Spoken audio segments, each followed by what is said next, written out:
Bonjour et bienvenue sur le site internet du CESDA34, plateforme médico-sociale située au cœur de l'agglomération de Montpellier. Je vous invite à prendre le temps de parcourir ce site. Je vous invite à découvrir nos actions, notre projet.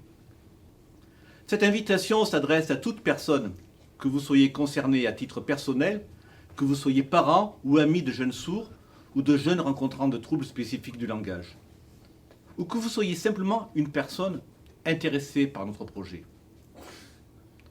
Elle s'adresse aussi à tous ceux qui sont concernés par les situations de jeunes ou adultes rencontrant des handicaps rares, nécessitant un accompagnement et des réponses spécifiques. Car le CESDA34, établissement historiquement ancré dans la formation des jeunes sourds, a au fil du temps élargi son champ d'action et propose aujourd'hui tout un panel de réponses. Vous pourrez découvrir tout cela en vous promenant sur nos différentes pages. Pour ma part, j'introduirai notre présentation en insistant sur les valeurs qui nous sont chères, celles qui fondent notre engagement, celles qui ancrent et donnent force et sens à toutes les actions que nous développons. Car les valeurs, c'est le carburant de notre association, les PEP34, et de ses établissements, ici le CESDA34. L'objectif partagé n'est pas une plus-value lucrative. Ce qui fonde notre action et donne sens à notre travail quotidien, c'est une vision, un désir d'engagement pour une société solidaire, ouverte et intéressée par tous les modes de communication, bienveillante et attentive aux différentes façons d'être dans ce monde. Et toujours considérer que la différence, nos différences, sont notre richesse, notre premier trésor commun, et que ce trésor se doit d'être partagé. Acteur d'une société plus inclusive, le CESDA34, en partenariat avec l'Éducation nationale, porte ses actions de formation dans les écoles, collèges et lycées de l'agglomération.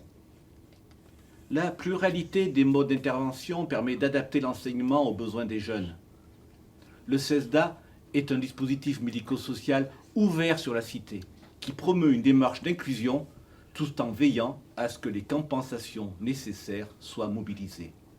Car l'inclusion, ce n'est pas la résignation à une normalisation apparente qui serait synonyme d'abandon. Tout au contraire, nos actions visent à ce que les enfants et les jeunes qui nous sont confiés bénéficient des aides et des compensations spécifiques dont ils ont besoin pour exprimer toutes leurs qualités et trouver leur place avec les autres en ce monde. C'est dans cette dynamique que le CESDA34 a également développé un accueil et des savoir-faire spécifiques pour des enfants présentant des situations de handicap rares, jusque-là le plus souvent sans solution à hauteur de leurs besoins. C'est un vrai défi et une fameuse aventure que de construire avec les parents et avec les enfants des réponses adaptées. J'insisterai d'ailleurs sur notre volonté de toujours travailler avec les parents. Nous apprenons chaque jour de ces échanges, de ces partages d'expériences et de compétences. Nous avons besoin de ce lien, de cette communication, de cette synergie avec les familles pour soutenir les enfants, pour qu'ils puissent avancer. Les familles sont les premiers de nos partenaires. Notre équipe Relais Handicap Rare travaille elle aussi avec les familles dans tout le Languedoc-Roussillon pour aider à la recherche de réponses adaptées pour les adultes et enfants qui n'ont pas de solution. Concernant les jeunes présentant des troubles spécifiques du langage, nous construisons des réponses de plusieurs niveaux sur l'agglomération.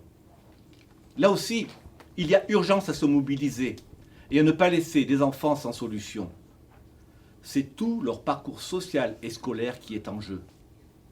Ces enfants, souvent très intelligents, peuvent, du fait de leurs difficultés de communication, rester collés à des situations d'échec, passer à côté de leurs talents, être stigmatisés comme des mauvais élèves, incompris de leurs difficultés scolaires et relationnelles. Ce n'est pas acceptable. Il faut non seulement leur apporter de l'aide, mais aussi expliquer ce qu'il en est aux professeurs de l'Éducation nationale, aider les jeunes à trouver leur place dans leur famille, expliquer et dédramatiser les situations, promouvoir des solutions conjointes.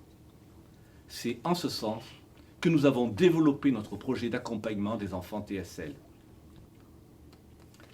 Vous allez découvrir comment tout cela s'appuie sur des agréments médico-sociaux et sur les équipes aux compétences diverses, nous permettant une approche pluridisciplinaire visant à considérer les besoins des jeunes sur tous les aspects de leur vie. Pour les jeunes dont les parents ne vivent pas dans l'agglomération, notre internat propose un accueil chaleureux et des soutiens éducatifs également articulés au projet global d'accompagnement. Je conclurai en illustrant notre positionnement et en vous évoquant notre projet linguistique dans le domaine de la surdité. Nous sommes profondément engagés pour la promotion de la langue des signes française et pour le droit à l'accès à cette communication adaptée. Nous formons notre personnel et nos partenaires à ce mode de communication et nous communiquons pour inciter à l'accès plus large à cette langue, y compris par les personnes entendantes. En interdisant la LSF pendant plus d'un siècle, notre pays a privé les sourds de possibilités de communication fluide et profonde, les a privés du droit d'exister dans leur identité intime. Ce fut d'une grande violence. Pour autant, nous valorisons également l'accès à la communication orale, passage nécessaire pour communiquer avec les entendants et pour accéder à une capacité à soutenir un bon niveau d'écriture. C'est une question fondamentale pour l'avenir des jeunes sourds. Au XVIIe siècle déjà, l'abbé de l'Épée l'avait bien compris en promulguant avec succès les apprentissages par le support d'un français signé très détaillé.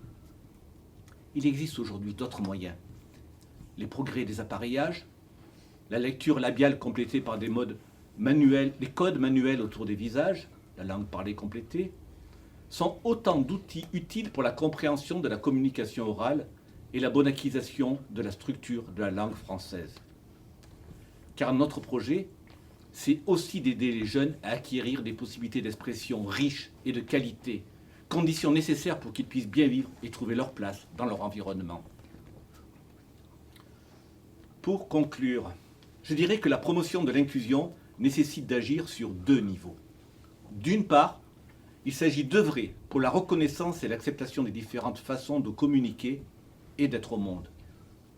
D'autre part, il s'agit d'aider les personnes qui ont des spécificités liées à leurs différences à acquérir les compétences et les codes utiles pour trouver leur place avec les autres dans notre société.